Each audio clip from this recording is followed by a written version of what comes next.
Continuamos con esta curiosidad encontrada en una librería. Vamos al segundo nivel de la crítica anarquista. Recién acabamos de ver el primero. El segundo nivel de la crítica anarquista contra el proceso judicial ya no es inmanente al mismo derecho positivo, es extrajurídico y se refiere a los jueces mismos como agentes representantes del privilegio de clase. Sus juicios no son actos de justicia sino de guerra de una clase contra otra. Por ello los acusados no lo ven como agentes de justicia sino como enemigos en el campo de batalla de la sociedad capitalista. Aunque sean condenados, los anarquistas desconocen su veredicto y solo se apegan a otra instancia, el juicio del pueblo, de la historia o de la propia conciencia. El juicio del pueblo, de la historia o de la propia conciencia. Kropotkin alude al carácter dual de los tribunales. Lo hace en tono contenido y condicional. Los trabajadores de Francia y de Europa tienen fija su mirada sobre vosotros y dirán, si nos condenáis, que para la burguesía y los trabajadores tienen la justicia 2 pesos y 2 medidas.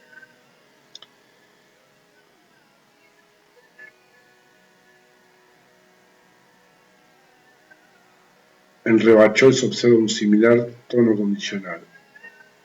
Juzgadme, señores jurados, pero si me habéis comprendido, al juzgarme, juzgáis a todos los desgraciados a quienes la miseria, aliada a la fuerza natural, ha hecho criminales, y a quienes el bienestar habría convertido en gente honrada. Spice y Henry son mucho más explícitos en su condena del tribunal por clasista.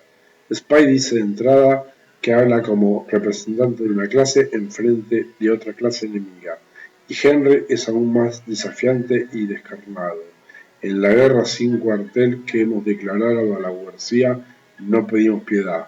Nos dais la muerte, nosotros la sabremos sufrir. Henry. Como combatiente de una guerra, el fallo del enemigo le resulta indiferente y llega hasta desautorizar la propia defensa que haga su abogado. En el discurso del abogado anarquista Pietro Gori observamos una astuta sustitución. Gori evita criticar a los jueces del tribunal. Gori evita criticar a los jueces del tribunal. Más bien dirige su descalificación contra la fiscalía.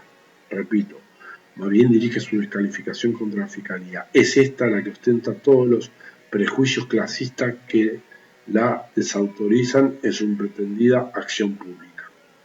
Es solo que Gori será obligado a evitar cualquier animadversión del tribunal por su ambigua situación de abogado defensor y de anarquista.